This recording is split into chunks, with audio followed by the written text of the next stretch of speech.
Good evening, everyone, and welcome to a brand new show, the West Ham Review. And basically, all we're going to talk about is West Ham and its going-ons and its trials and tribulations, as we say.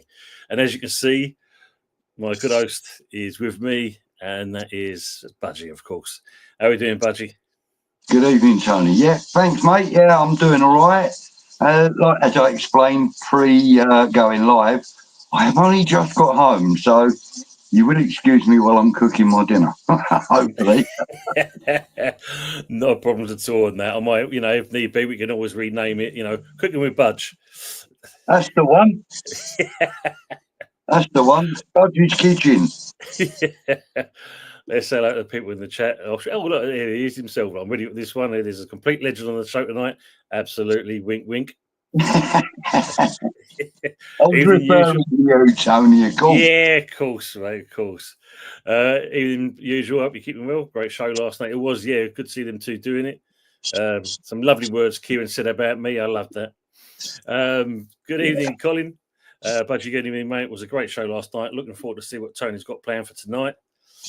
Thank you, Colin. Ever faithful to Colin. Yeah, brilliant. He is. He's a legend. Evening, Steve. Hope you're doing well. Evening, all. As most of them are. And they were saying like each other and that. And good to see them all chatting in there. Good to see you, Howard. Good evening, all you beautiful people. Tone Budge. Good evening, mate. And they're going on there. Yeah, Howard. Usual Colin, Steve. And Steve saying, good evening, Des and Budgie.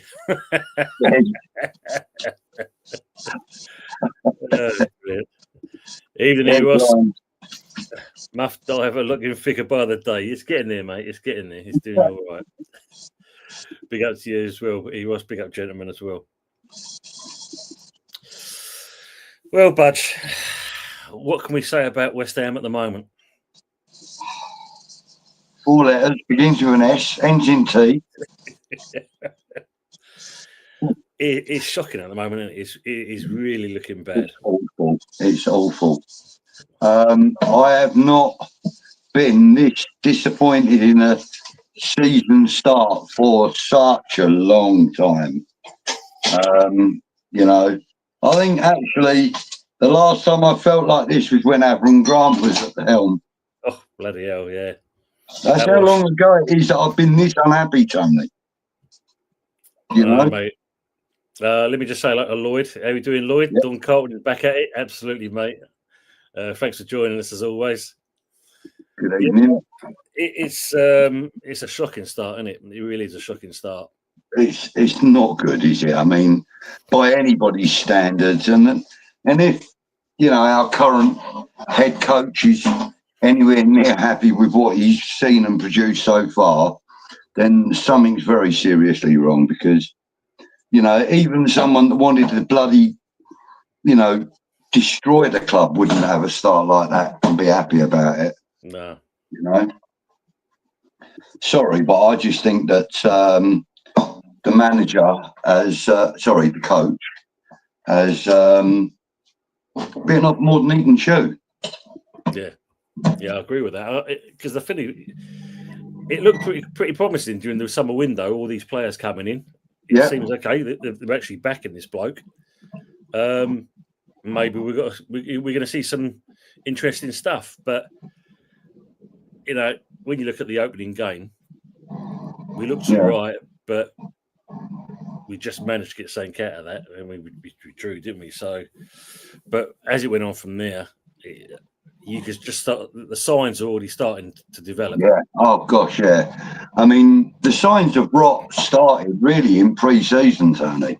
Mm, You know, there was very little cohesion in the team that that included a lot of players that had been together for some time. You know, there seems to be a lot of disharmony in that dressing room for whatever reason. I'm not blaming Lopetegui for that. I'm not saying it's because of him. It could be the loss of players that's done that. You know, the likes of Pablo Fornals, who, let's be honest, we absolutely love as a fan base, but as a professional footballer who played for West Ham for, I think it was 4 or 5 seasons. Near enough. 4 or 5 seasons. For a guy that came here as a Spanish under-21, left here as a 28-year-old or 26-year-old Cockney. Yeah, it's true. It was true. But, that is very, very difficult to replace, especially so soon after losing Mark Noble, Declan Rice, and the likes of Ogbonna. Yeah, as well. These were the glue in this club. You know, I'm not saying individually that they were special. I mean, yeah, of course there were special people in amongst those names, of course. Yeah. And we love every single one of them. You know, and the only one really that's left is, Aaron Creswell. Really, to be fair, that he's the only player left at the club that has played outfield player, I should say. No, it doesn't matter anyway. And he's the only player at the club now, I think, that's played at Upton Park. Regularly. Yeah, that's true. No, he would be, because all the others, What has he been with us now? 11 years, something? Got to be that or that more, isn't it? You know? Mm-hmm. And we're stuck with him as well. Which was, of course. We stuck with him and he's stuck with us. I mean, he's had offers on the table. He hasn't been interested in taking them. No, it's true. He wanted to stick with the club that he knows and loves. Another man that, like Alvin Martin, came down from Liverpool area and absolutely loved the place. Yeah. Loved the club, loved the players, loved the fans and everything. We don't have that anymore. There is nothing left of that except for Aaron Creswell. So it's become quite clinical in that respect. It's a job, it's a business. I have a career. Not I've got a club anymore. But and that's the problem, isn't it? I mean, it's not. We knew that when we moved to London Stadium. Well, the fans probably did. The fact that the boards told us that we was going to compete and it would be just like Upton Park. You'll be right up against the pitch. You'll be able to see all the players and this. And then, of course, you knew nonsense. And then you ended up miles away. Let's just catch up with the chat as well, by doing this. So even an array there, and Michael Chelsea, pick up Tony and Budge. Michael, thank you for joining. I would say it's frustrating. All the confidence and belief I had at the start of this season that we would stabilise, play good attacking, passionate football, but it's been wanked so far. Yeah, and I agree with that, because what you said earlier about, does it come from Lopetegui? I think it does, mate, because he's the coach that is supposed to get these players working, and motivated first of all. Well, and you hit the nail on the head there. The pre-season, it wasn't exactly ripping up trees, but then you did hear some of the players saying, "Well, the training was all right. We got some fitness and stuff like that." But I'm not seeing that fitness out on the pitch either now. No, and players that you don't necessarily associate with lack of stamina and that. Excuse me. Players that you don't normally associate with those kind of traits are showing signs of it. I mean, like, for example, Jared Bowen is an endless pool of energy normally. Yeah. He's been blowing after 75, 80 minutes. True. That is true. But I think it's also, I mean, I said it earlier on with James from E20. I do believe that giving him the captaincy is basically suffocating him. Detrimental to his career. Oh, mate. Totally agree on that. You were not seeing the same player. No. We're seeing, a great player becoming a reasonable captain, but is he still the great player he was last season and the season before? Probably not. He's probably there, but unfortunately, because he's now, where is he? And I need him to pull up more, and I need backup from him back there. Instead of all of that, with all of that on top, he's struggling with the ball at his feet. Yeah, agree. He's struggling to get the ball at his feet as well. I think the only time we see him do something was the Man United game. I think he got more into the box than he has the last couple of games. So hopefully a change. Big up, Anthony. Hope you're keeping well. Yeah, big up, lads. Hope you're well. He's saying that. Evening, Matt. Love Fornals. Cracking player. The Cockney Iniesta. Yeah, brilliant. Absolutely brilliant. Just bear with me. No, it's mate.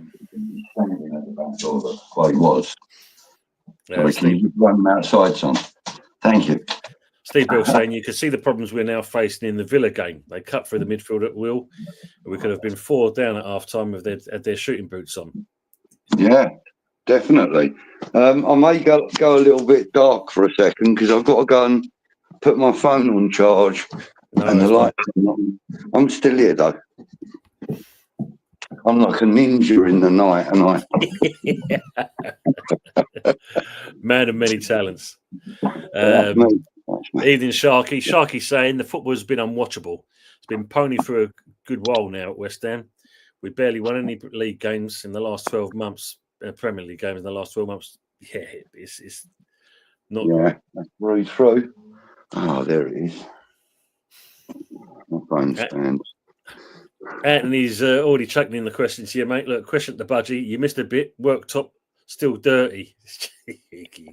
Bugger the worktop. All I was doing was just getting up the mess I'd just made. Brilliant.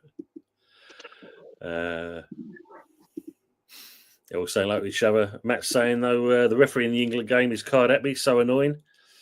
Well, yeah, he issued a couple within the first 10 minutes. I hear. Mad. Crazy. Yeah. I see. We won them up after about 3 minutes or something, wasn't it? Yeah, I think it was that. Yeah. Crazy madness, mate. He's asking again. Look, what's for tea, Budgie? Oh well, I got pork steak. Oh, nice. Mashed potato and cauliflower cheese. Lovely. Nothing special, just just throwing it together, and a bit of gravy. Yeah. Big up, Trip. Good to see you. When is Donna joining? No, not at all. They're saying that. Budgie's multitasking, a man of many talents. It seems he is indeed. I try to be, bud. I try to be. And big up to our good old friend Wolfie. Hello, lads. Big up Tony and Budgie. Hope you're keeping well, sir. And don't forget, where you got the opportunity, if you haven't had the opportunity to do it, go and see Wolfang Division as well. Give me a little like. Just same like this geezer here as well. Michael Chelsea FC, up and coming Chelsea fan. He's doing very well for himself. So let's make sure we support each other. Yes, we normally do. Even if we don't want them to, win anything. Exactly. We'd like them to go down to the, Div 1 or something, something pleasant. But, but big up to you two guys. I only say this shit because my brother's a Chelsea fan. Oh, bloody hell. Is that a tampon in Budgie's mouth? Bloody hell, man. What's with these people? No, it's not. It's a bloody roll-up, you cheeky dog. Sharky's saying, apart from the crap football, things have been great at West Ham of late. Yeah, brilliant. Yeah. Smash the likes, absolutely. And evening at Pepsi Pack, evening question. What's the next home match you're attending? I've got tickets for the Arsenal Ipswich on the 27th of December. So what next home game you're going to, Budge, at West Ham? I can't see myself going to any games in the foreseeable future at the moment, Tony. Too many bills and things I've got to pay off. I'm still paying off my holiday, you know. Planning another one. Yeah, lovely. I want to go and see, you know, some sun over in California. Oh, nice, mate. Nice. Yeah. That's nice. Yeah, I don't know when I'll be going. I mean, watching at the moment, I think I'll get more frustrated if I went and watch the game. It's bad enough watching it on telly. At least you can turn over. But if you're there at the London Stadium, you can't do nothing, can you? Really? Yeah, just watch it. It's a bit awkward getting your phone out and trying to find another game to watch. It's true.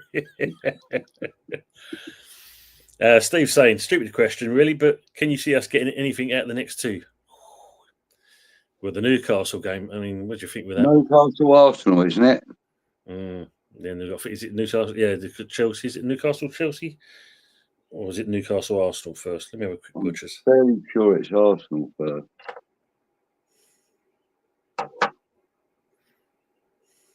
Oh, it is Arsenal. Yeah. Yeah. Oh, yeah, because it's Newcastle, Arsenal, and then Leicester. Yeah, Newcastle away, isn't it? Yeah, Newcastle away. Yeah. Notoriously very difficult for us, you know. Having said that, Newcastle have kind of made St James's a bit of a fortress of late. I think they're doing a lot of work on their defensive stuff. It's been showing in the last few games I've seen them play. Although they haven't won every game they've played, no, they have played really good defensive football. So they're picking that up big style. And as we know, we're notoriously weak at the moment in our attacking formation. Yeah. You know, Jared Bowen, we know, is probably at the moment running at about 60-65% of his potential, or of his normal standards that he sets himself, you know. I would say Mikel Antonio, look, we can. He's been to Ghana, and now he's off to go and play for Jamaica. Yeah. And then he's coming. Oh my God! Look, the geezer's going to be knackered. He's going to be. So, you know, who else have we got up front? Oh, Somerville. Well, he could be very useful. He could be imperative. Yeah. For the Newcastle game, I think somebody like that. I think Jared Bowen needs to step up for the Newcastle game. Realistically, what can I see us getting? Nothing. Realistically, but maybe a goal or two between the two games. But well, I think the other game is, you know, the third game is obviously Leicester. So that's got to be a must-win, isn't it? At the end of the day, that one. Well, yeah, it has to be. And to be fair, they've been kind of whooped a few times. They've had a decent result last time out, didn't they? Yeah. Who was it they beat? Was it United? No, it weren't United, was it? No, I can't remember who they just beat. But anyway, they just won the last game. I think that was Newcastle, wasn't it? I think they beat Newcastle. Well, no, the last game they played, that was Man United, and Man United slapped them 3-0. Yeah. Yeah. I can't remember, but I know they have beaten one of the top half of the table teams quite convincingly. I think it's 2-1 or 3-1. So, you know, Leicester can never be underestimated. You know, no team can, you know, but I think we should expect 3 points from that. Well, like us, apparently the Leicester fans are getting a bit sick and tired of Steve Cooper at the moment. So there's a bit of unsettlement there. I think it's not going as well as they thought it would have done. So that's an opportunity to capitalise. But at the end of the day, Budgie, we are talking about Lopetegui and how he. I mean, what do you think about this thing? West Ham are in exactly the same position. Yeah, it's true. Yeah, but the difference being, mate, is that at least they're playing something consistent. Where with this bloke, we have no idea what he's playing. No. There's no style to us. There's no formation because he keeps changing week in, week out. Yeah, and there's only a handful of players that that are put in their prime positions. Yeah, no, it's true. A lot of players have been played in the wrong position. Comes down to him at the end of the day. That comment, sorry. Yeah, I'm going to go on to that. So Tony Budge, I have to say, even in pre-season, the signs were there that things were not right. I was still prepared to give him a chance, but after the Chelsea game, made my mind up. It's not going to work. Yeah, agree on that. Oh, it's a Monday night game at St James Park as well. Yeah, Monday night game at St James's. Oh, there's fun. 2 points for the next two games, Matt's saying. We'll be lucky to get them. Yeah, Steve said we threw it away last season up there as well. Yeah, fuck's sake, true. Yeah. And we usually crap the first game after on bloody fire at the moment. Him, Isak, Joe Linton, they're all, playing really well. Good question from Anthony here, though. Yeah. I know West Ham are not playing well at the moment. But what is better, your home form or away form this season? Well, all I can say, Anthony, is our best form has come from playing in London. We had 2 months of every game being in London. That's right, yeah. And we got a win and a draw out of that, didn't we? Yeah. And spanked 6 times. At least we're consistent in one way. Yeah.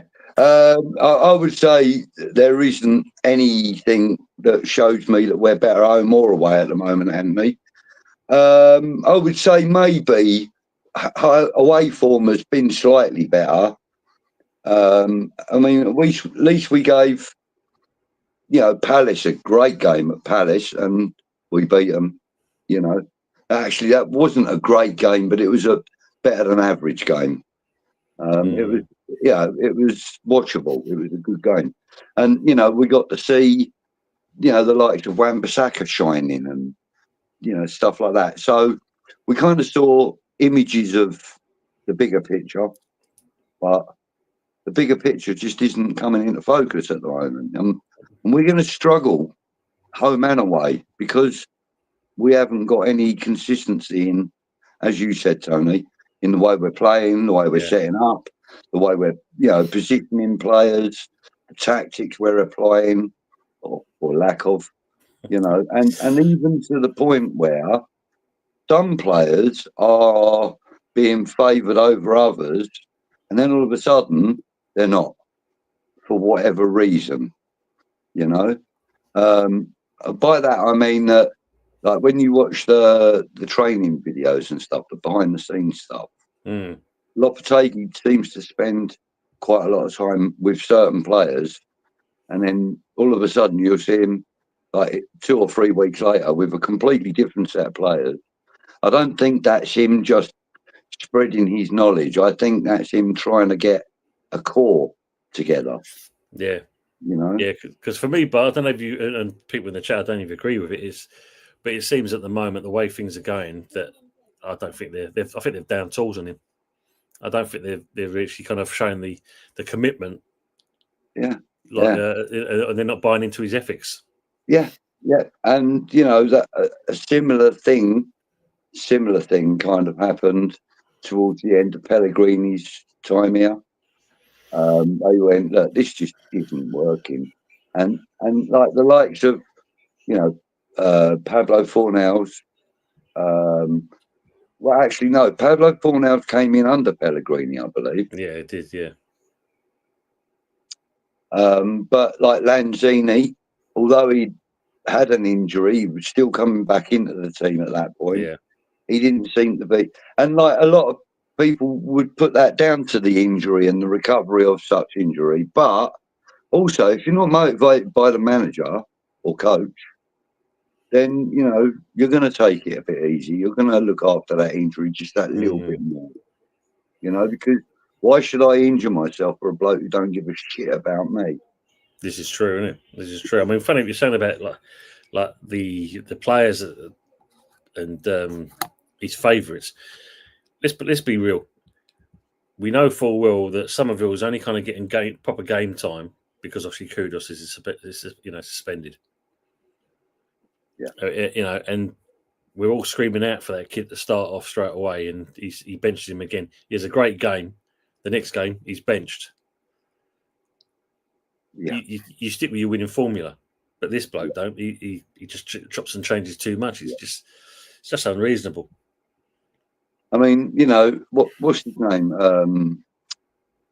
God, the guy that was at Leicester when they won the title, Ranieri. Yeah. They called him the Tinker Man. The Tinker Man. Yeah. Yeah, I think Lopetegui, we're going to have to call him the Blinker Man because he's got blinkers on so bloody long that he can't see anything in his peripheral vision. And, honestly, I think he's arrogant, Yeah. and there's the arrogance that I believe that he shows. He's kind of, I know what I'm doing. You know what you're doing. And if you do, fucking show me. That kind of arrogance, if you like. Yeah. Whereas I don't think he's earned the right to have that kind of arrogance. No. Not without squad. No, because I think the one that sums it up for me was the Forest game. The battle of the goalkeeper coaches. Yeah. And Nuno just outclassed him. Absolutely. And, to be fair, there were a few real stars on the day wearing red. Real stars. You know what I mean? Like, they might not be world beaters, they might not be internationals, but there was some stars on that pitch that day. Well, Callum Hudson-Odoi was one of them. Yeah. What's that lad that comes in off the right-hand side? Awoniyi? Yeah. He showed some class on the day. And their goalkeeper was incredibly good.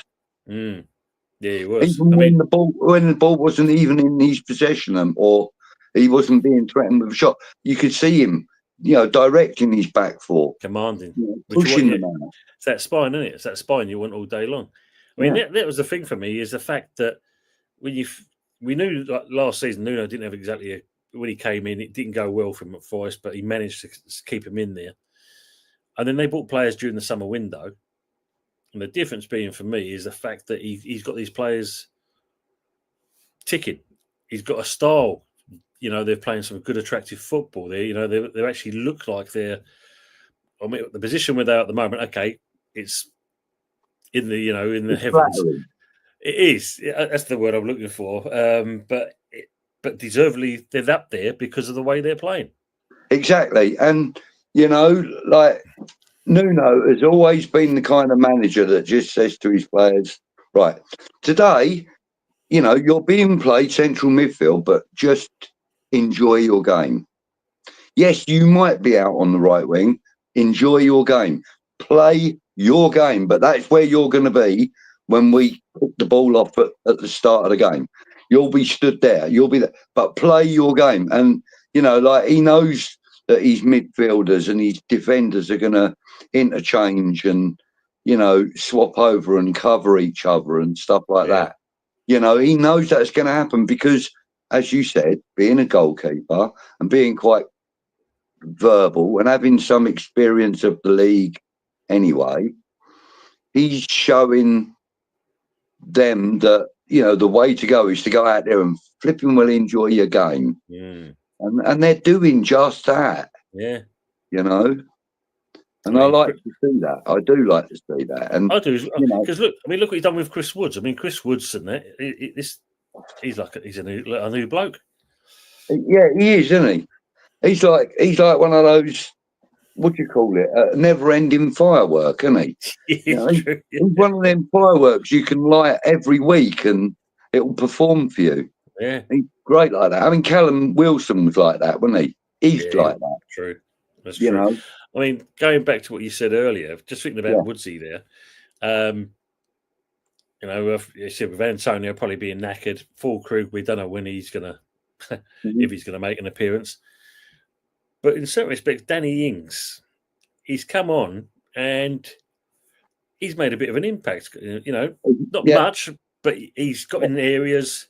He's had, the Everton game. He had a couple of shots he fired off. All right, the straight at Pickford. Put himself in the conversation for sure. Yeah, I mean, that in itself was, you could say, is okay. There's a little bit of positivity just seeing that. Somerville, he's probably at the moment our best player at the moment because he's in form. He shows he's got, he's got that hunger for something.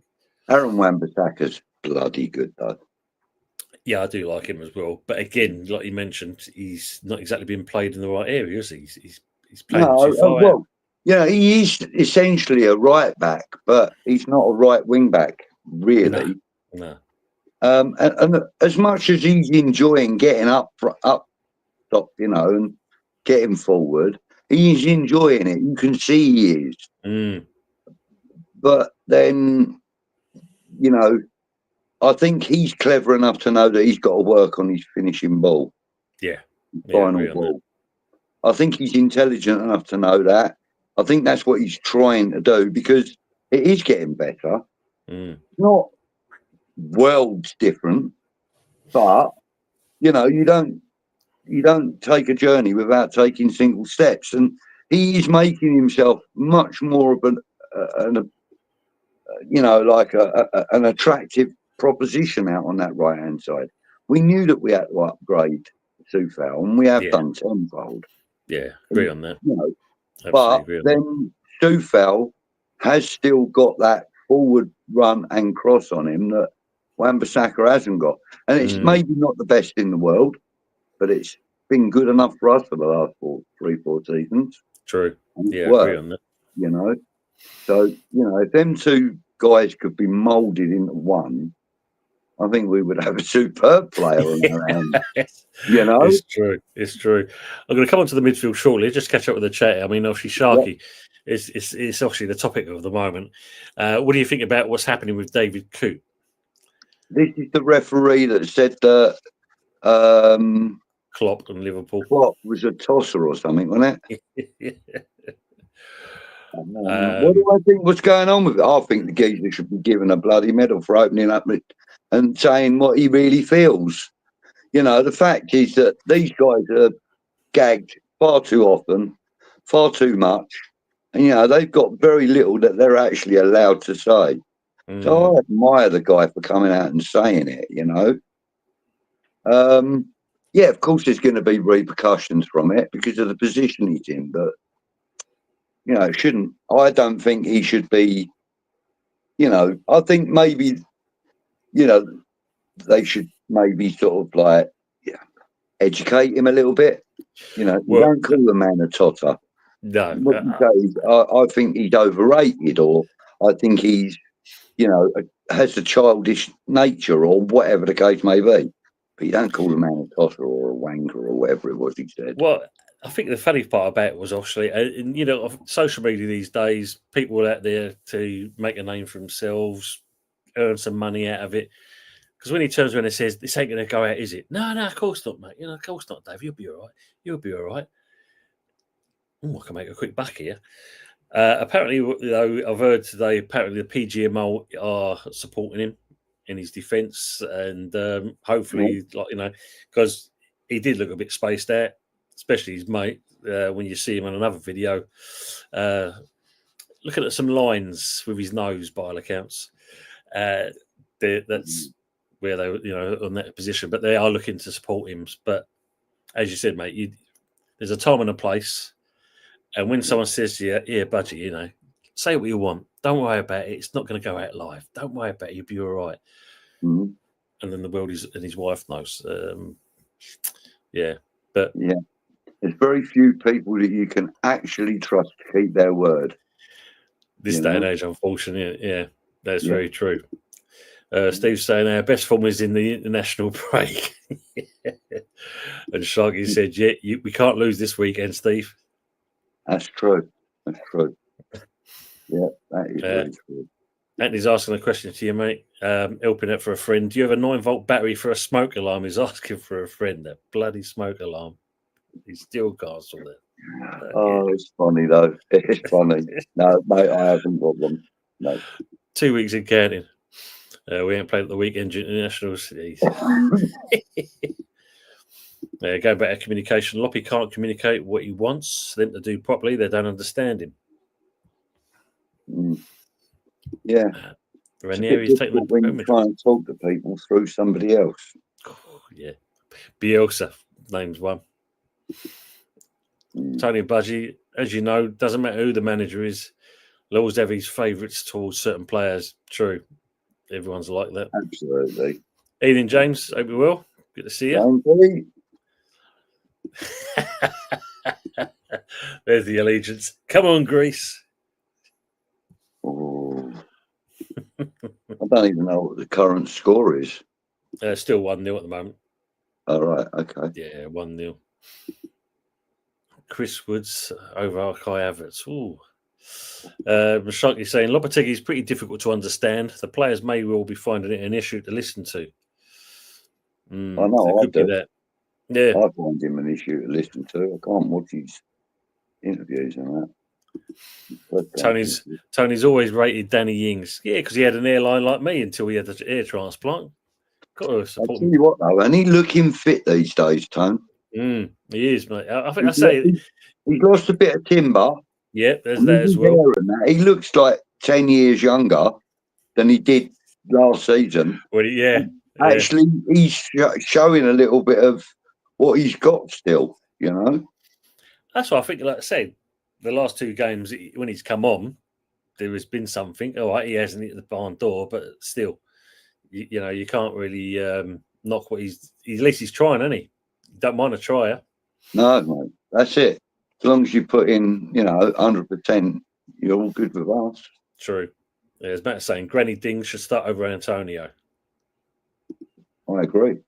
Antonio, testimonial, Matt Foster. Yeah, true.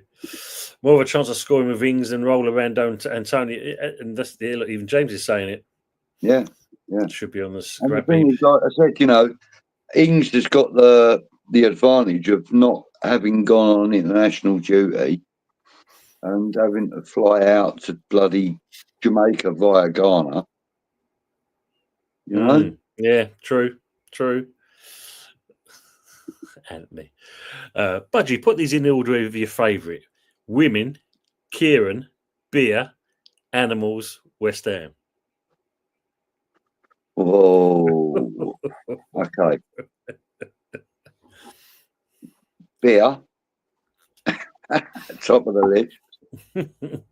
Animals, Kieran, West Ham, women last.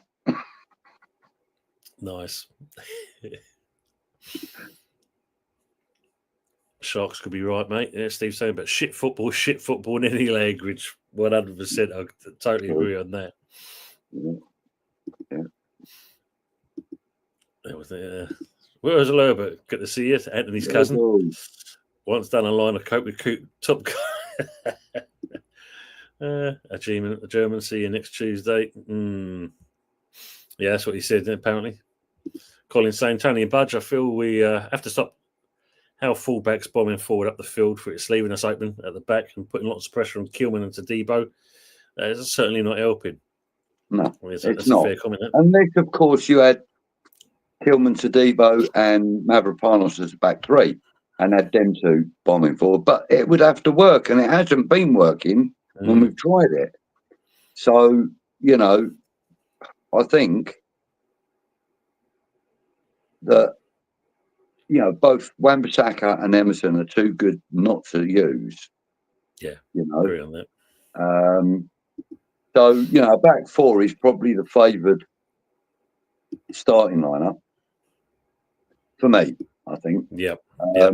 With those 2, as you saying, having elastic bands on their fucking ankles so that they're back as quick as possible. you know. But you know, I wouldn't worry too much about Todibo and Kilman because they're very capable. And no, it's true. That's true. Matt's saying, block James for wanting Greece to win. How dare. Even Arsenal make-up team, yeah.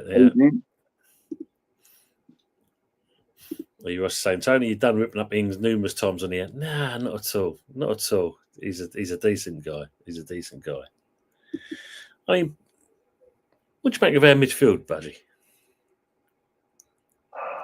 Probably the best thing I could make of our midfield is a paper aeroplane. I think they're about that much use, aren't they? Let's be fair. Right, well, look, individually and by reputation, etc., each of our midfield players have got something about them. Edson Alvarez, we know what he's like. He's a bit of a hot head and he does like to get himself guarded. But I like that. I have no objections to that at all. And he's a decent player. You know, he's popped up for a goal or two and he's, you know, pre-assisted quite a few goals, etc. He's blocked a few important blocks and stuff like that as well. So I would probably say, you know, he's individually he's very good.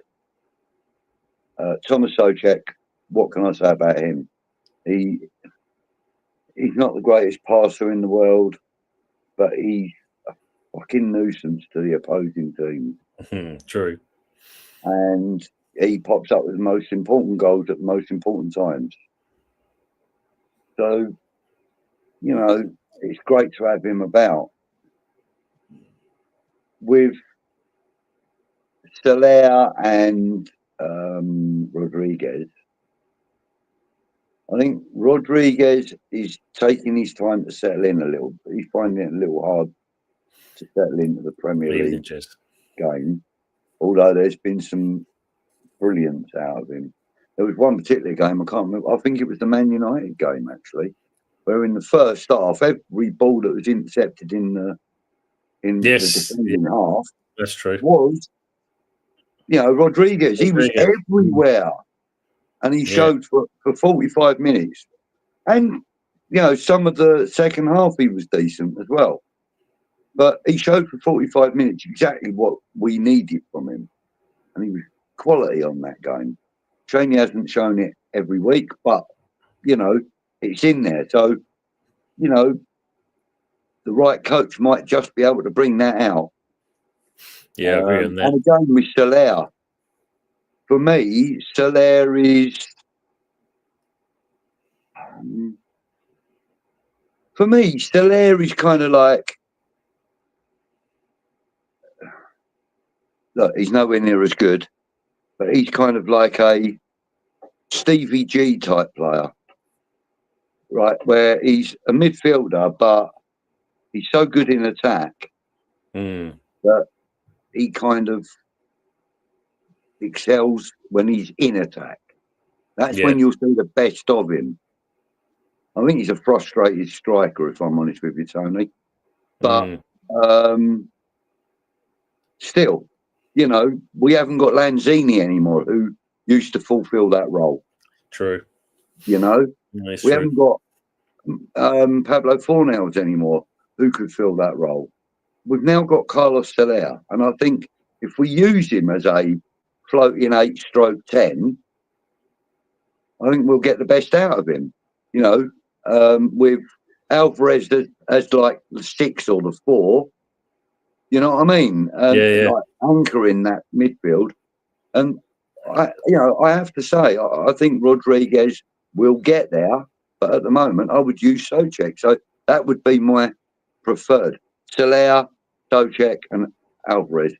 I know it's very different to probably what you would have or anyone else, but for me, that's what, because I'm the kind of, when I was playing, I used to love watching the midfielders that really knew their job well, you know, and like those 3 guys do know their job well, but they're not being played in the right position. No, so you see more individual stuff than you are seeing a team effort, aren't you? Yeah. Just want to say like to Jez there, he's just coming to smash a like. Watch back. He's feeling shit at the moment. He's got a cold. Poor old sod. Oh, bless you, mate. Get well soon, mate. Bless I mean, I think the difference we saw on the last game with Paqueta, that he played more deeper, and it seemed to suit him. It did. I think, again, he tried those quality passes that we've seen from him a few times in a few games, but he hasn't been successful with them because I think he's lacking a tad of confidence, Tone. Yeah. And I know I keep coming back to the point where I believe that this stigma that's attached to him at the moment with the betting scandal, I know it's affecting him mentally. I mean, Jesus, I'd be pulling out what hair I've got if that was me. My whole future depends on a favourable outcome for that. Mate, I'm shitting myself. And I would imagine any man in that position would be. They're not just saying, it could be an 8-month ban or this. They're saying, fuck it, we're going to make an example of you. It's going to be a lifetime ban. How horrible is that? Yeah. That's a horrible attitude for them to take. But the fact that they have taken it, imagine what's going through Paqueta's head. And you still got to try and do your profession at the same time. Yeah. It can't be easy. I'm being fucking witch hunted, and yet these lot want me to perform like a dolphin in a fucking aquarium. Exactly. It's not fair on him. I'll put it this way. Think of it like this with that one. I mean, what is it? Ivan Toney, 270 odd times betting. Yeah. And Paqueta was nowhere near that. So what's the difference? I think the difference is that when Ivan Toney was betting, I don't think he was betting on himself to alter the game or anything like that. Whereas these accusations against Paqueta are that he would get a yellow card so people get a payout. Yeah, I think that's what it is. Yeah, that's basically what they're... basically the ground floor of what they're accusing him of. But the thing is, we know Paqueta. We know he's a passionate guy, and he, he's had yellow cards for Leon. I think it's just ridiculous. I think, like can you give the people in the chat any plastering tips without hurting yourself? Mate, you laugh. My wrist is still knackered. Oh, bloody hell, man. Yeah, mate. I'm not ever going to be out of plaster again, I don't think. Big up Mick. Jez, because of Jez. Oh, look at that. Early chairman, Sullivan Football TV. Citizens of West Ham. Wow. Oh, great. Brilliant. Mikel Arteta, my manager. Yeah. Oh. Without Mikel, where would he be? Playing non-league or football Hackney Marshes? I don't think you manage some of them teams, Arsenal, Manic, that's for sure. Evening, Michael. Hope you're doing well. Evening, Tony and Budgie. Evening, Michael. Thanks for joining in. Arsenal Manic saying, in all seriousness, he should leave and let us move on. It's the fault of the board since they took over 1-0 Premier Leagues. Obviously, Arteta there, so he's getting his frustration out. Tony pulled his hair out every time West Ham was relegated. Still hasn't grown back from that day. Jeez. Michael saying, Paqueta is bringing out game into disrepute and changing the outcome of games. Yes. That's the accusations, yeah. Yeah. I mean, that could also be Michael's, personal opinion as well. But I think I've got to kind of side with Paqueta really, because I don't know. I really like the guy. I really like the way he plays football normally, you know, when he's playing well. I like his attitude. He's fun. He has, you know, he has time for fans and this and that, which is rare these days. You know, there aren't many players that have got time for their fans. True. He's very rare in that he does. You know, I hope he's not guilty. You know, I hope he is innocent. And I know we're going to lose him the minute that decision comes through. Yeah. You know, someone like Arsenal or Man City or Liverpool would take him. But yeah, I'm torn. You know, if he's guilty and he deserves everything he gets, except you know, a lifetime ban's very, very, very horrible.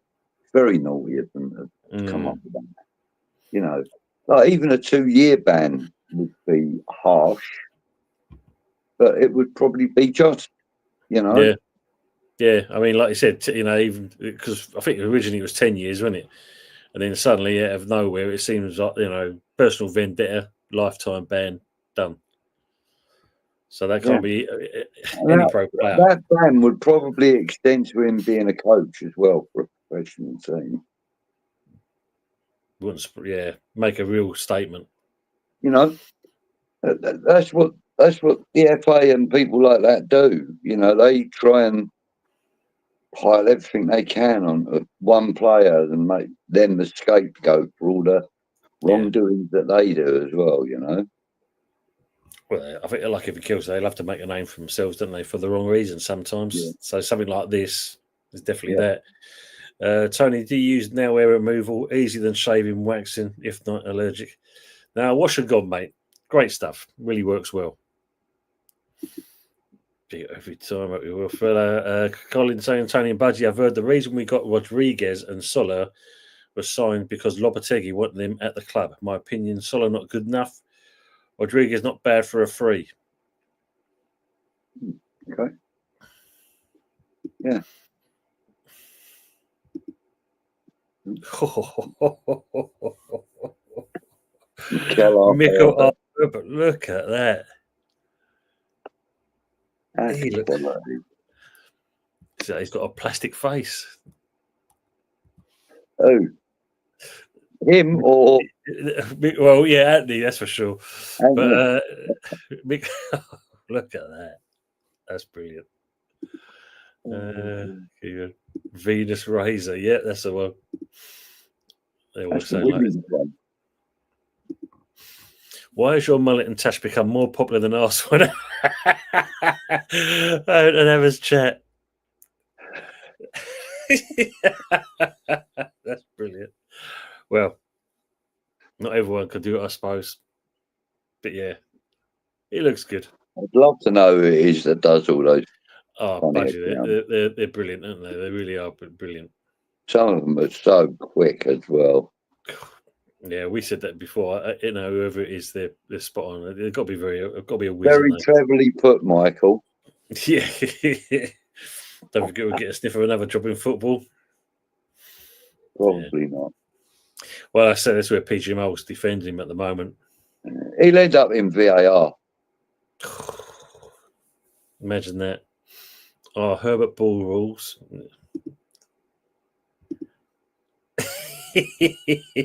Just see that. Brilliant. Cool. You don't need to put that on screen, but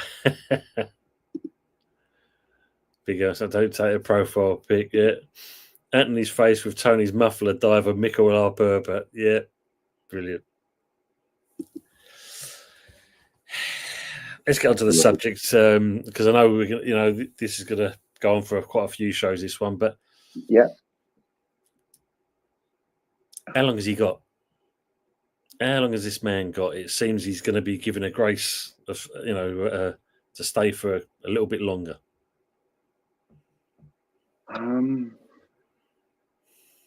Not that I've heard any confirmation to this, but maybe it's been like we've got until the start of January to turn things around. If not, this man's going to take over. Either, interim, or this man's ready to come and take your job. And to be fair, and now this is going to have a difference of opinion to many of you others, including you, Colin, I know, but I don't think we need to spend in January. I don't think we do. I know we need a striker. Yes, we need a striker, but we only get a striker if we sell someone like Füllkrug. Now, if we only got 20 million for Füllkrug, we could dip into the Championship for 20 million and pick up the next Jamie Vardy. So, I don't think we need to spend money in January. Like we said, Danny Ings is looking okay. Looks like he could do a job if we put him in there. We've got, Bowen, who can play up front. We've got our Antonio, who obviously plays up front. And we've also got, the likes of Paqueta that could do the job up there. Somerville, Guilherme. We've got players that we could put up front. Yeah. I don't think we really need to spend right now. And as I said, I know people will have a different opinion. I think what we need to do is we need to concentrate on getting in a new coach and giving him time with the current squad. That's a fair shout, mate. I'll agree on that, because I know there's been a mixed kind of story with certain West Ham people, fans, saying that some of the players we've got in are not up to standard. But I think it comes down to how this coach moulds them, and we're not seeing that. So I agree with what you're saying. I get when you say we don't need to spend in the January. Maybe it depends. If Füllkrug is not going to be fit, then it's best to cut our losses. Yeah. Sell him on.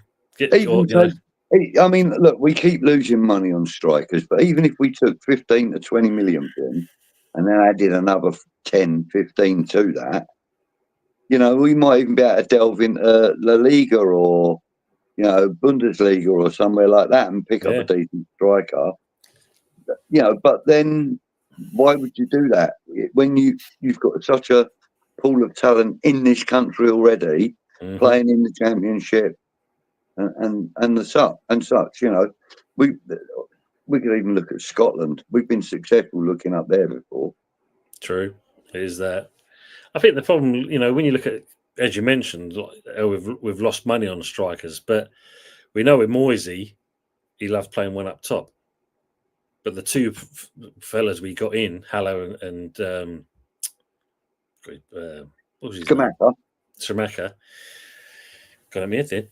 The difference with the problem with them two was the fact of he didn't play to their strengths. He expected them to play to his strengths. Yes. And it's proved a point that we sold them on, and then they're bagging goals for fun. Yeah.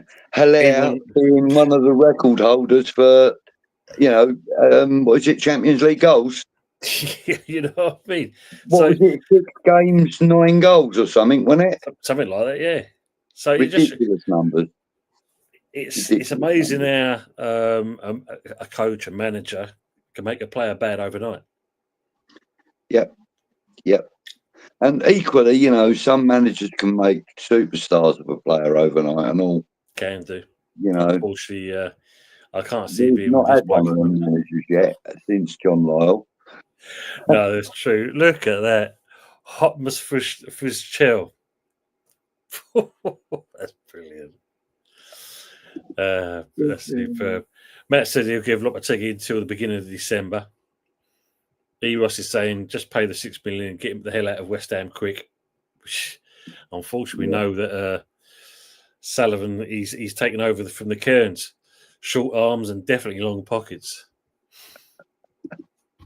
Mike was saying Sullivan will keep him till after the transfer window, so he don't have to give a new coach money in the January window. True. That's a fair shout. That's a fair shout, but I still believe that we don't need to spend in January. I really don't believe we do. True. Even Lawrence, how are we doing? Hope you're keeping well. Good to see you. And of course, as always, our lovely Mama Flossie. Evening, Tom and Budgie. And evening to the chat. And they're all saying hello as always, which is great. James Lamprey saying, I think the problem is too many Euro players trying to cope in the Premier League's pace. Not bad, yeah. To be fair, if enough of them players were to be in the Premier League, they would slow the pace down anyway. That's what they do in their current leagues or in their previous leagues, But to be fair, that hasn't happened in the last sort of 10 years or so.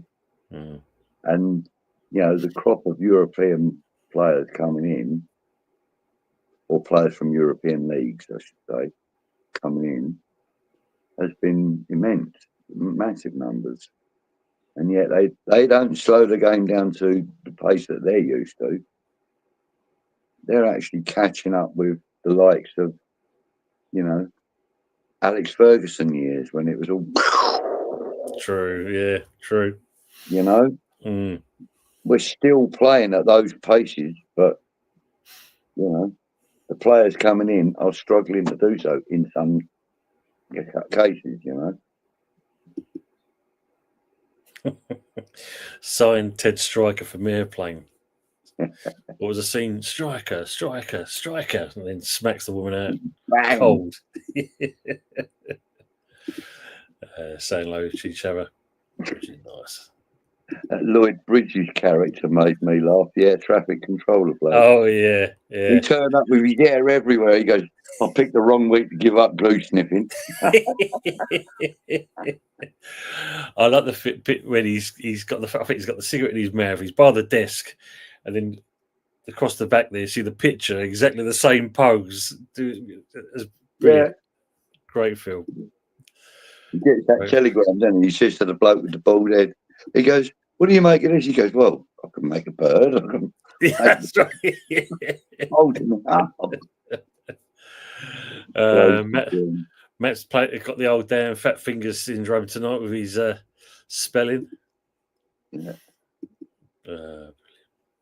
Mike was saying here, if Füllkrug has done an Achilles, he might not be right for 6 to 12 months. Bloody hell, man. If that is the case, 31. Might as well kiss his career goodbye, hasn't he? Yeah. It's for some reason, and I don't mean this to sound in any way, shape, or form as if I'm criticising or anything like that, but I think that a lot of the African players and the darker skinned players, I should say, tend to have a longer life expectancy in the game. Mm-hmm. Yeah, you know what I mean. And I quite like that. I mean, look at what's his name, Roger Miller, 38. Yeah. Playing in a World Cup at 37. Yeah. Come on. Just shows it can be done. Can be done. The only players that turn out for major tournaments like that at that age are goalkeepers, if ever, if any. Yeah, that's a good shout. Anthony Herbert saying get Zerkey from Man United on loan. He's not wanted. Yeah, because they're looking to offload him, aren't they? Are they? Yeah. Where does he play? He's up top. Don't say Old Trafford. Old Splashford. Yeah, he plays in Old Splashford. Yeah, he's apparently up top. I mean, you think they signed him, he got, just about got that goal. And it was just literally a tap in and it's rolled into the back of the net. And suddenly it's a case of, that's our man, Zerkey.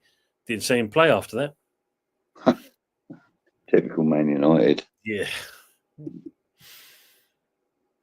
See, and that's one other thing that really annoys me is that, we're a club that struggles to get world-class players. We always have been. Yeah. And when we do get them, other teams around them like flies around, all similar. And, you know, it really annoys me that when they go to these other teams, they then become the world-class player that we already knew they were. Yes. Yeah. You know?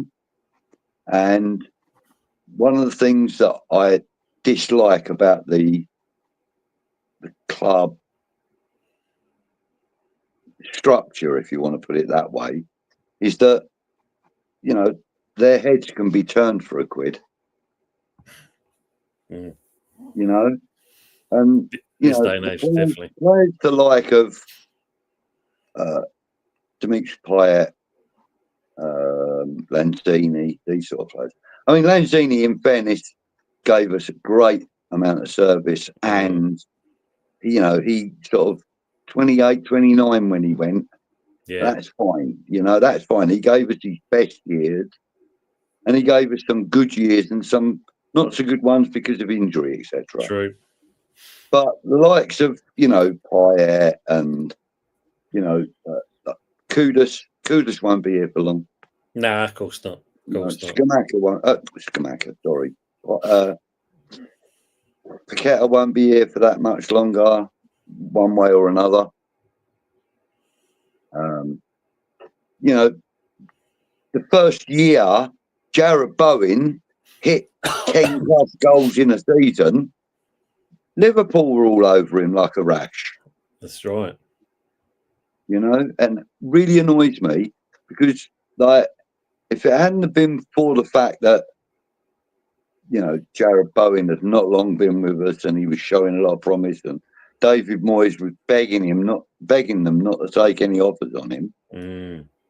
If it hadn't been for that, then he would have been at Liverpool, you know, perhaps. More than likely, could have been. You know, but, you know, David Sullivan's head must have been turned, I reckon, because, you know, there was a bit of meat in that water, you know what I mean? There was True. a bit of... Yeah, because it didn't go away, did it? You know, he went, he faded off on that, and then it came back again. They're still looking at him still. Yeah. And even this window, there was still, you know, the window just gone. There was still a rumor that, if truth be known, I wouldn't mind betting that they made an approach to him or his agent. You know, guaranteed. You've got to, I mean, when you've got talent like Bowen's just come on as well. Funny enough, 66 minutes. Jarrod Bowen's coming up with England as well. Excellent, good news. Let's see him do something. That's what we look at. Yeah. Tony Budgie, I've heard Sullivan will be the only one picking the next manager with no input from Steiden or anyone else. But Sully won't sack Loppy until he has the right man. God help us. That's true. Well, apparently Potter's not one of them. He's told him not to approach the club at all, so it won't be that. It's who it's going to be. That's the thing. Matt said, I'd rather sign Zippy from Rainbow at Anthony Herbert rather than Zertsky. Yeah. Lawrence is asking, and how are you in your smoke detector? Going over the same things there. Mark was saying the international break might have come at the wrong time for Newcastle. Oh, possibly. Well, we got them next. Still beating down my head in Lawrence. Dear now. No worries, Howard. Sorry, gents. Dalton needed some daddy help. No worries, mate. Good to have you back in. Good to see you, mate. And I would go nuts. Good evening to words and pictures as well. We need to kick the ball into the opponent's goal more. That would make me happy. But we need to get in there, though, don't we? That area. Yeah.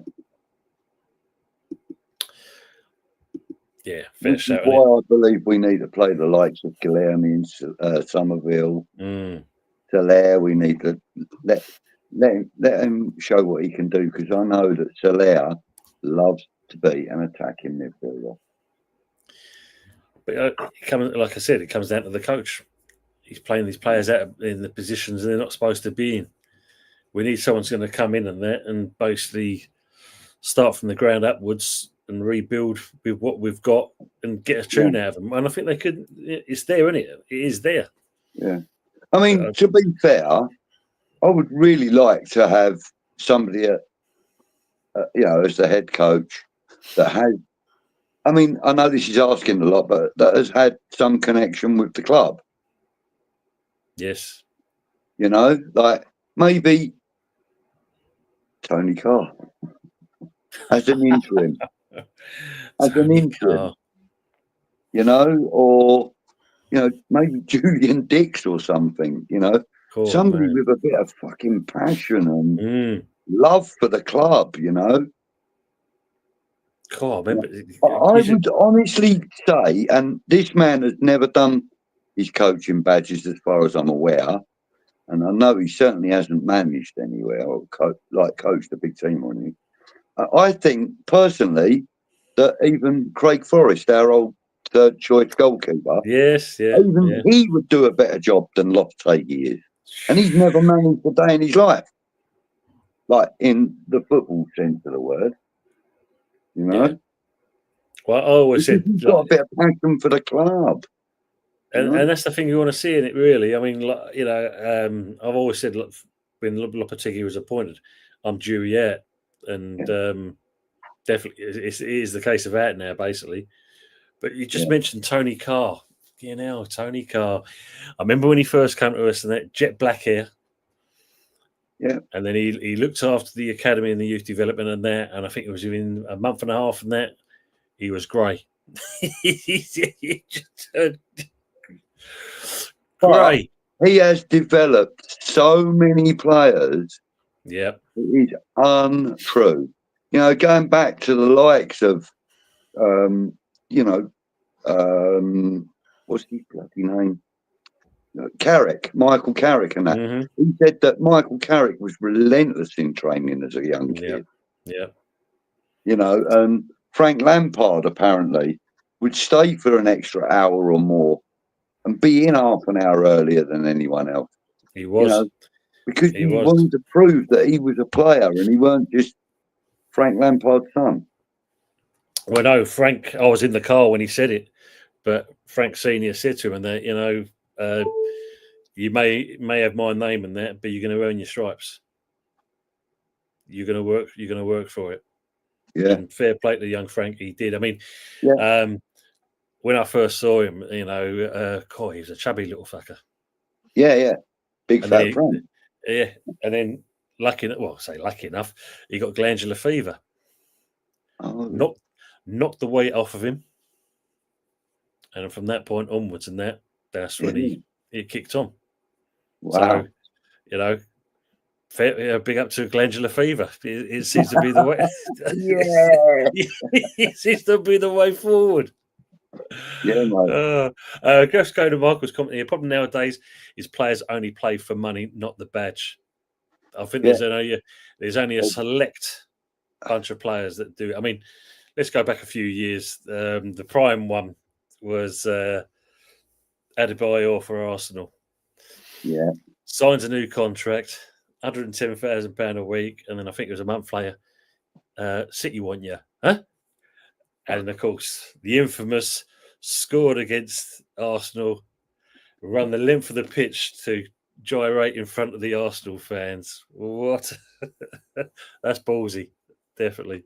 That is, yes. Definitely ballsy. That's very ballsy. Big up Dale Oregon Goon. Big up to see you, mate. And people, if you can, go see Oregon Goon. Great fella. Colin, they're saying on there. What film is this? It's well, put it this way: when we first decided we was going to do this, it's lasted more than 5 seconds, so that's not been too bad. Yeah, we've had plenty to moan about. That's for sure. Good shout from Lawrence here. What do you think of bringing in Nistelrooy in as manager? He was 3-1-0 as interim manager at Man U. 3-1. 1 win, drawn, loss, none. Fans and players seem to like him. Yeah, the Man U fans and players seem to like him. I'm not so sure that he would work at West Ham in the same way. I'm not saying that he couldn't be successful, because if he's a decent coach, he'll be successful wherever he goes. So, as an interim, perhaps, and then, by the end of the season, sort of like offer him a contract if we're 8th or 7th or something like 9th or whatever. If we're firmly in top 10, offer him a contract. Because he can only get better with a full-time contract, couldn't it? At the moment, you're just trying to get the job. Once you've got the job, then you're going to go balls out, aren't you? Surely. Got to, haven't you? I mean, he's proved himself already in what he can do. And I think when it was announced on Monday that they've parted company with him, you could definitely see, even for that short spell he was there, that people were genuinely upset that he's gone. Yeah. So that says something in itself, basically, Yeah, and that's a little bit of the mentality that I was talking about when I said about bringing in, Julian Dix or whatever. I mean, I was just pulling names out of that, but that's something about West Ham that we hold close to our hearts. Is that we are not only are we a great club to play for when things are going right, but like the fans and stuff, we make the players feel more welcome, comfortable, and so on and so forth. And yes, we do let them know when they're fucked up, but they warm to us, we warm to them, and so like an ex-player would be perfect for me because he would understand what it is to be at West Ham, and that's why I believe Van Nistelrooy was received so warmly by Man United for those same sentimental reasons that I'm talking about, but also in a professional sense, they've given him a chance to sort of put his name in the window, haven't they? He can absolutely flash his knickers at whoever he wants to now. True, but I see an article earlier on this evening. I can't forget the name of the club now, but it seemed to be one of the lower league teams that he could go for. Parley's learn his trade. Why not? Yeah, learn your trade. Learn it, and then next season, from there. I mean, Ray's put here, someone should write a book called West Ham United, The Forward's Curse. True. Yeah, great shout. Larry made his nest in the autumn branches. Dale's loving this one. Kudos to Arsenal, 100%. It's probably a good shout. That is the kind of team that I think that Kudos would thrive in. Wouldn't want to see it because of the London rivalry, not because I don't like Arsenal, because I hate them. No, I don't. I don't hate Arsenal. I actually don't hate any team, to be fair. I can appreciate, good players and good teams and stuff, but I wouldn't want him to go to another London rival, any London rival. No, that's true. I could stomach it if he went to City or United or Liverpool or Newcastle, even Brighton. I could stomach it if he went somewhere like that, But to another London club, don't sit well with me. Bit of pill to swallow. Yeah. Same with Declan Rice, Jermaine Defoe. Like when Jermaine Defoe left, I was like, oh, okay, fair enough. He wants to go. Mm-hmm. We've been relegated. Can't blame the man. Tottenham? What the you mean Tottenham? Well, I'll come to that. Just going to say hello to Anfield Uncle Rods. Big up early doors, my bro. How are we doing? And guys, go and see Anfield Uncle Rods. Great channel, great guy, and a pleasure having him on the show when he's around. So Real go nice and see his character, actually. Very nice character. Going back to Defoe. Yeah. Now, do you remember that spell? This is obviously when God rest his soul. Rhoda was in charge. Yeah. Well, how many times did you see Defoe get himself sent off, red carded, and stuff like this? Yes. Yeah. Well, one of my Sunday League players bumped into him at Faces nightclub. Where all the West Ham goes. Teddy Sheringham to this day still has a gold frame picture of him on the wall because he visited so often. And he asked Jermaine, what's going on with you? Why are you keeping getting sent off? And he said, I can't stand Roda. This is my way out of the club. And whoever comes in and that, I'll be gone. But so, as you said, Spurs of all people, but that was his ticket out of West Ham. And it was a shame. But it comes down to, what we when we first started the show, it comes down to the manager or the coach and how they work with these players. Yeah, absolutely. Absolutely. Yeah. Yeah, look, sorry, I'm catching up with the chat, guys. Bone on for England is saying there. Well, can we catch up on the chat now? Because I'm going to have to get going soon. Yeah, because we're nearly finished, mate. We're just going to go catch up with the chat, cool. And and I mean, an hour and 20. We've gone longer than we said we was going to do. Colin saying, Budgie, I know we are looking at Yuri Alberto, Brazilian striker, been in great form, already scored 26 goals so far. Well, got to take on that as well. Yeah. Prince Harry on for England. Thanks, man, turning it on. Oh, Dale saying, give your lot Jesus and 30 million for Kudos. Done. No. 30 Kudos isn't 30 million, maybe. 30 Jesus isn't 30 million, maybe. Jesus is not the player that I would want. True. Good player, but not for West Ham. Not for us. Lawrence saying, please, baby Jesus, don't let Bowen get hurt. That's true. Agree. Yeah. Topher, good to see you on as well. Evening, Tony Budgie in the chairs. Oh, look at that. A grumpy West Ham after lives here, by looks of it. Mm-hmm. West Ham fan. Early door smoke detector football TV. Yeah. Brilliant. So the boys are back in town. Yeah. More likely to get Alan Carr and Julian Cleary as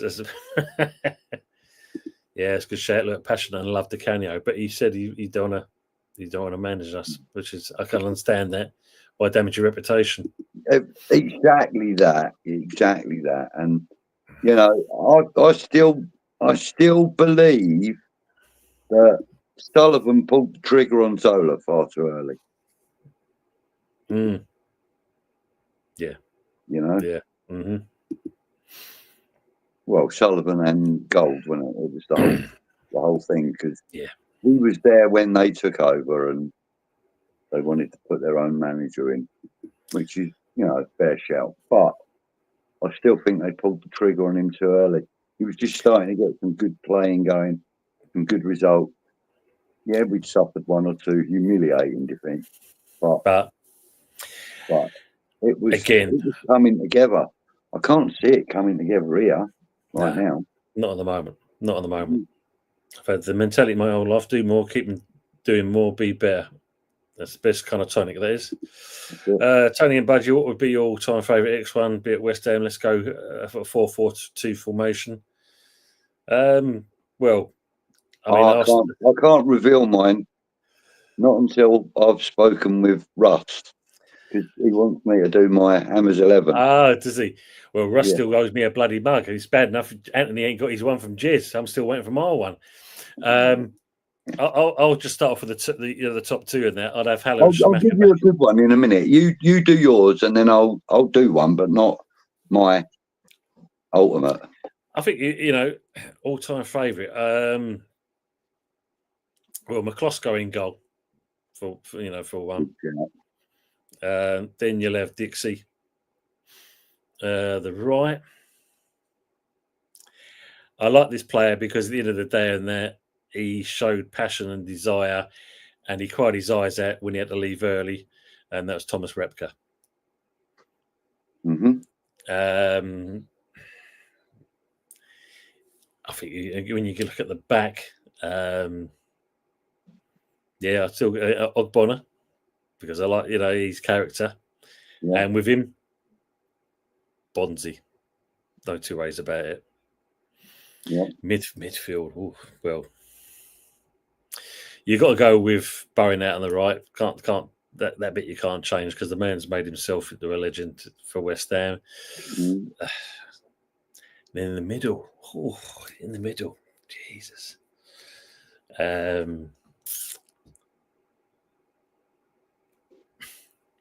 I'll go with Ian Bishop because he definitely put it in there. Match with him in that. even though he's gone. Rice, you know. Nobles, obviously, you'd love to have Nobles in there as well. Don't get me wrong.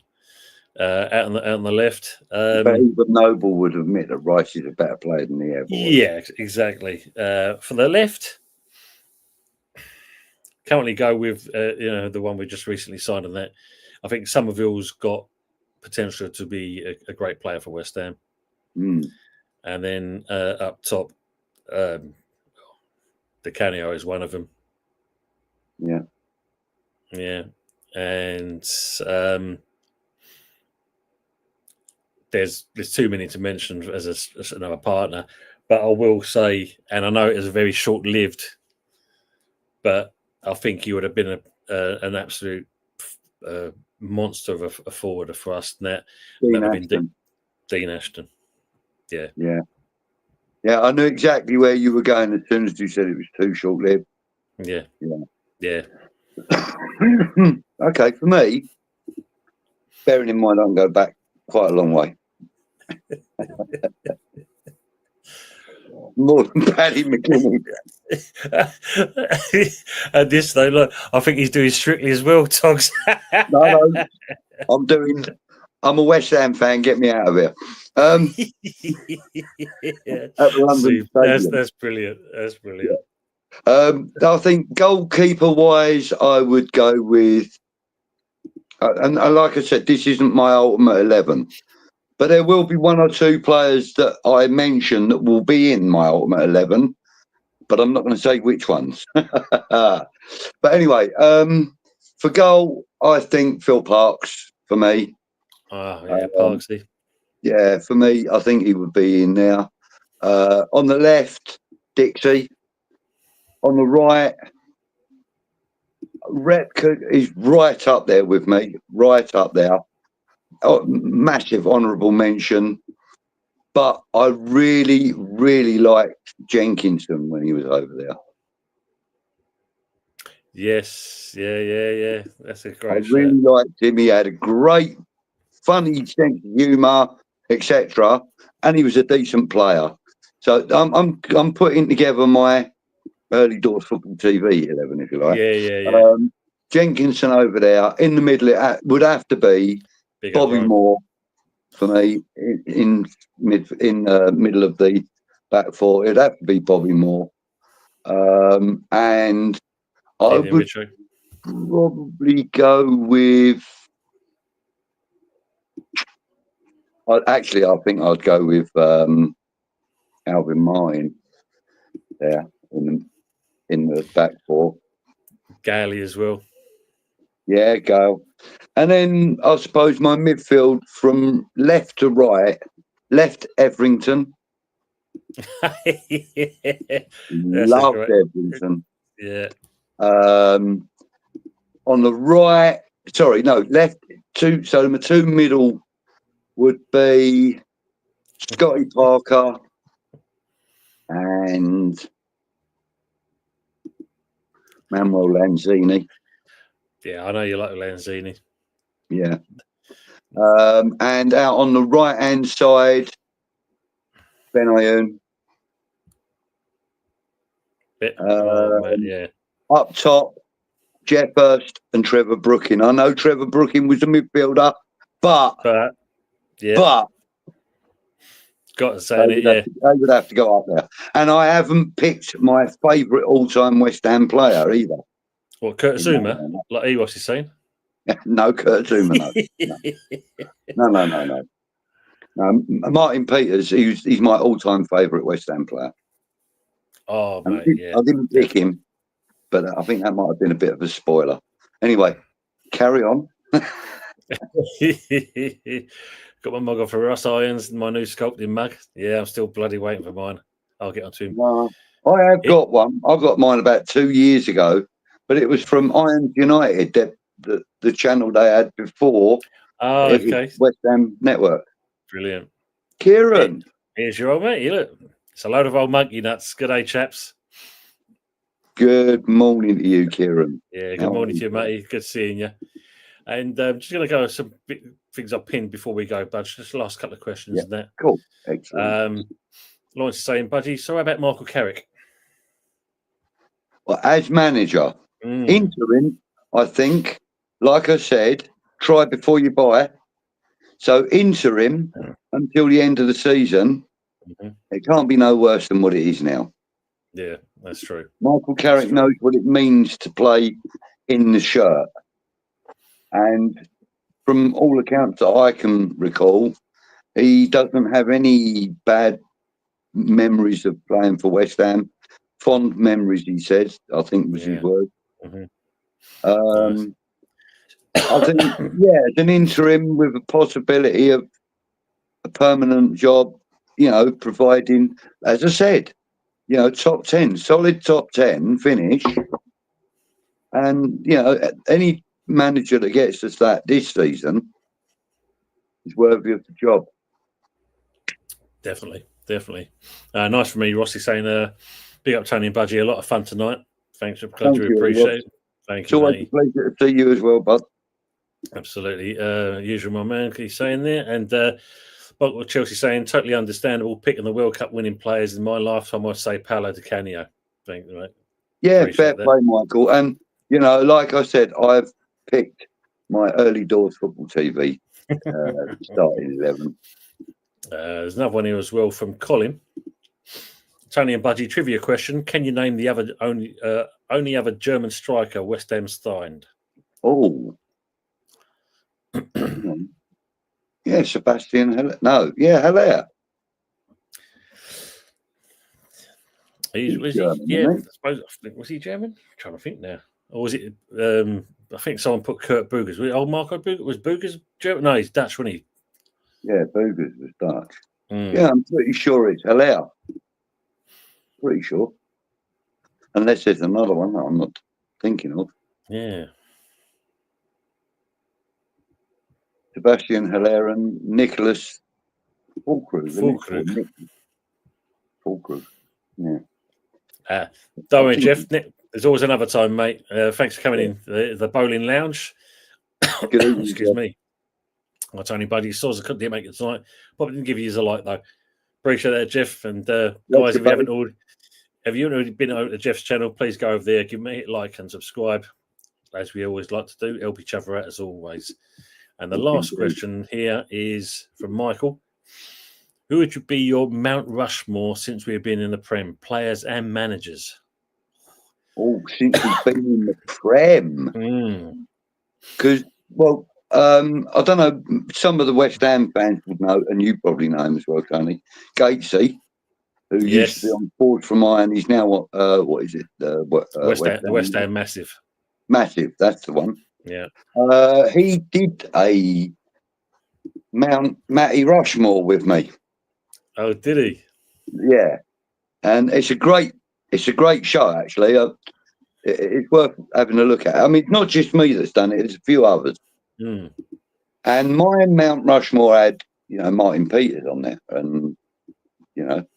and but right now, since we've been in the Premier League, it would have to be, for me, Mark Noble would have to be on there, without a doubt.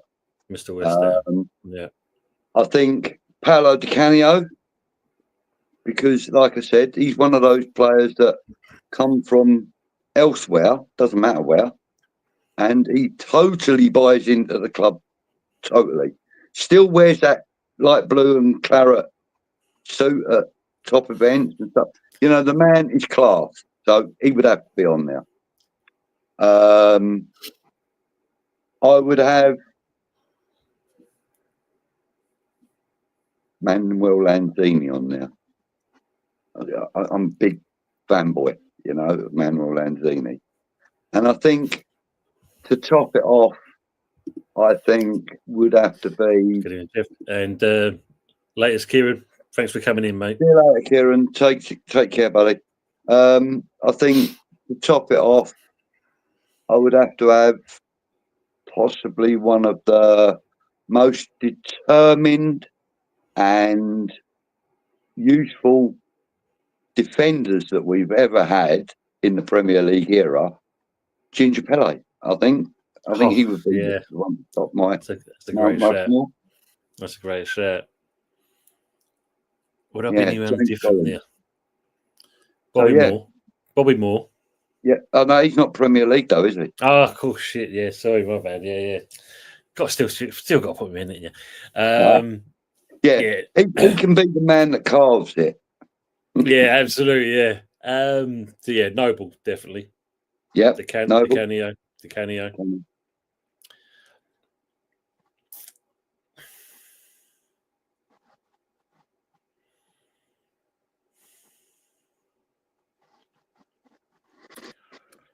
I know this is probably going to. I'm probably going to upset a few people when I'm going to say this because obviously how it ended up and that. Dimitri Payet? No, I'm going to go with a manager first of all. Oh, hello. And it was our recent one, Mr. Moyes. Moyes. Because understandable. 43 years. Exactly that. European title. Yeah. He got us playing, as much as he was defensive, he did have us playing a certain way, and it was at certain times it was enjoyable football. And it bloody well worked. And that's the thing there. We went through an entire competition unbeaten and won it. A European competition. No mean feat. Yeah, no mean feat. Unbeaten in the league section and that. Unbeaten. Yeah, absolutely. So I agree. My one outside of the box, this is one of those pros with the Hammers fans who went to watch him at BLBS. Yeah, it's a great photo. Yeah. Oh, that's a nice look of Michael's put Rice, Dawson, Pyatt, and Di Canio. Great shout. All four of them. Yeah, Reed was good in his day. I'm just going to go over the comments and I'll give you the last one from my Mount Rushmore. Yeah, no, we'll have to play for the badge, definitely. Exactly. Boo. Tony Moyes, I thought I know you. Look, I'm looking at what he achieved, and in certain respects, you can say you got to have some respect for what he's done for this club. There's that, you know. And the last person, and it's going to be completely out of the box. Yep. But he was another one that came in. He weren't exactly kind of, he had been loaned out a few times to other clubs, had a lot of potential, didn't hit it. But the one thing he did when he came to us is we connected with the fan base. Mm-hmm. So outside of the box for me is Carlton Cole. Oh, wow. Great shout. Yeah, he still does it. He still does it. And that's the thing. With us and to us. You know what I mean? Like, he's not playing anymore, but he can still excite us at times, when he's doing pitch side stuff and that, it's hilarious. It's typically West Ham. Yes, exactly. I love him. And that's why he makes it on my Rushmore. Yeah, that's a good shout. I like that. That's good. Colin saying, Haller, not German, question 1995, Dieter Eichmann. God, Haller's not German. What is he then? Someone put Ivory Coast has put on there. Oh, yeah, of course he is. Of course he is. It's because we got him from a German league. That's why I thought. Ross has put that quote up in stone there. Look, I've always rated Moyes Tony. And bit tongue in cheek, is it? It is a little bit. Jeff saying Premier and Moyes is the most successful manager we've had. Might not be popular, but it's true, and that's the reason why. Exactly. I picked him on there. Rahini just scored for Brazil, 1-0 Venezuela. We're 3-0 up at the moment. Good shout, Jeff. And Michael saying, yeah, Carlton Cole will never own at Chelsea, of course. Yeah, absolutely. And then, of course, he was loaned out a few times, come to us, and that was it. And then the last question we're going to go before we finish is, do West Ham really have that much of a rivalry with Sheffield United? It's basically over Mascherano and Tevez, really, isn't it? I wouldn't say it's a rivalry. It's just the fact that they kind of managed to claw £42 million out of us, which they didn't deserve in the first place. But that's my opinion. Yeah, I'll go along with that. It's not really a rivalry as such. It's more of a mutual dislike, I think it is. Yeah, I totally agree on that. know? But I remember before this situation happened, I remember when I first, my old mate who's passed away, unfortunately, we went to a couple of games and one of them was Sheffield United. I think I had more fun watching the skin develop on a bowl of custard, paint dry on the wall. It was dire, absolutely dire. And most dire game I ever went to was West Brom away. 0-0 Borefest. Back in, I think it was about 82, 81, 82. Yeah. It was an absolute Borefest. We went up, and obviously, when you go to a game like that and you're away from home, you got to go and have a beer to drown your sorrows, haven't you? You know, more than one, more than one. Six drugs and coach up there. We'd got a coach up there, a minibus. It was like a 15-seater, and we said to the driver, "Look, can we go in the pub for an hour?" He went, "Lad, as long as we leave here by 10 o'clock tonight, I'm good." I mean, like, this is 5:30 in the afternoon. So we thought, righto. We staggered back to the car park where the minibus was. I don't know what he'd been doing, the bloke. We got back there about 9:30, 9:45. And he went, "Right, go on in, lads, on you get." And we got on there, and right on the back seat, 3 cases of beer.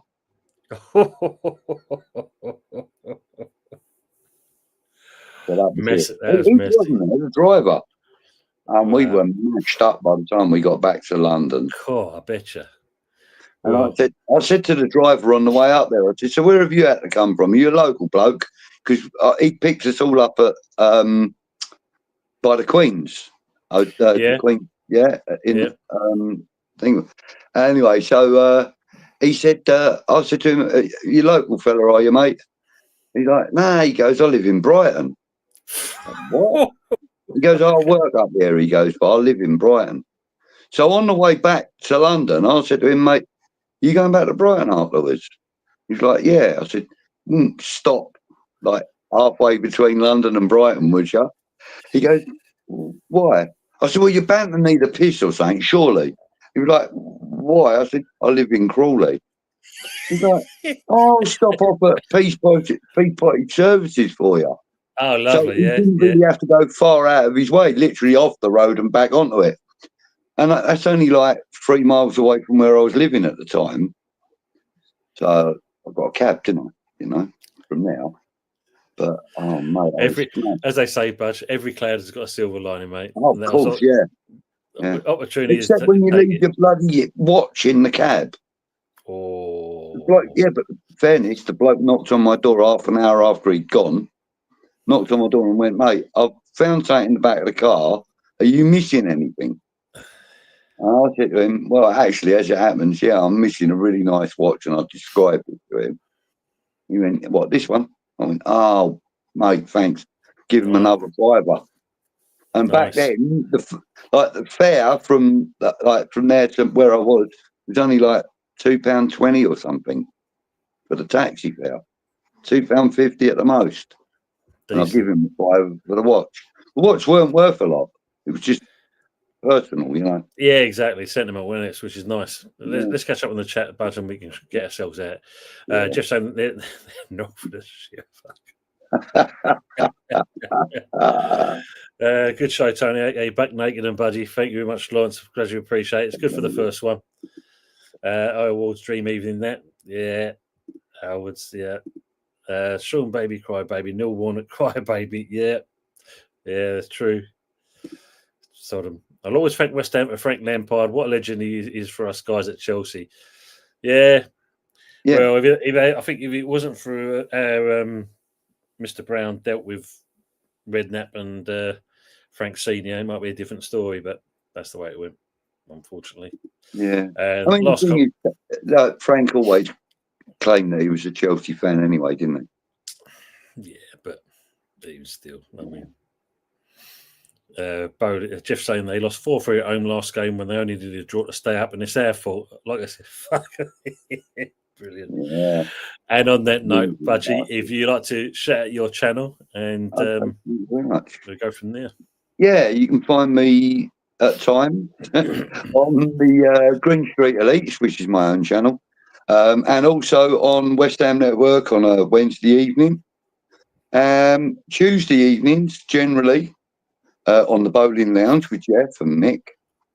And also the occasional appearance on Early Doors Football TV.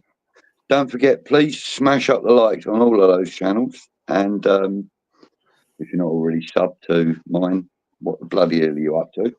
Get into it. Exactly. Get on that channel. Get on that channel and do that. Thanks to Mama, one of the best mods in the world. Fucking brilliant mod she is.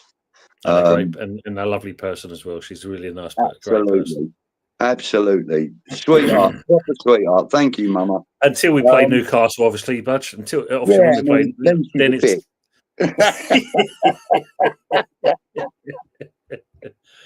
But only temporarily, and we'll cut the A out. So yeah, exactly. Yeah. No worries, Jeff. No worries. And there's Budgie's channel. You can find him on. Oh no, the West Ham Massive. That's Gates's channel. Yeah, that's Gates's. Tony Budgie, very good show, gentlemen. As always, keep up the good work, gents. Take care, gents, and enjoy the rest of your evening. See you both next time. Same for you as well, Absolutely, Colin. Always appreciate it. And there is the Bowling Lounge for Jeff's channel. Yeah. Good show, Tony Budgie, as always. Thanks very much. Thank you, Michael. And there's Budgie's channel. There's Budgie's channel. There he goes. Thank you very much, Mama. Tova, appreciate that comment. Thanks for the chat. More entertaining than international footy. Yeah, thank you, mate. We appreciate that. What we were hoping for.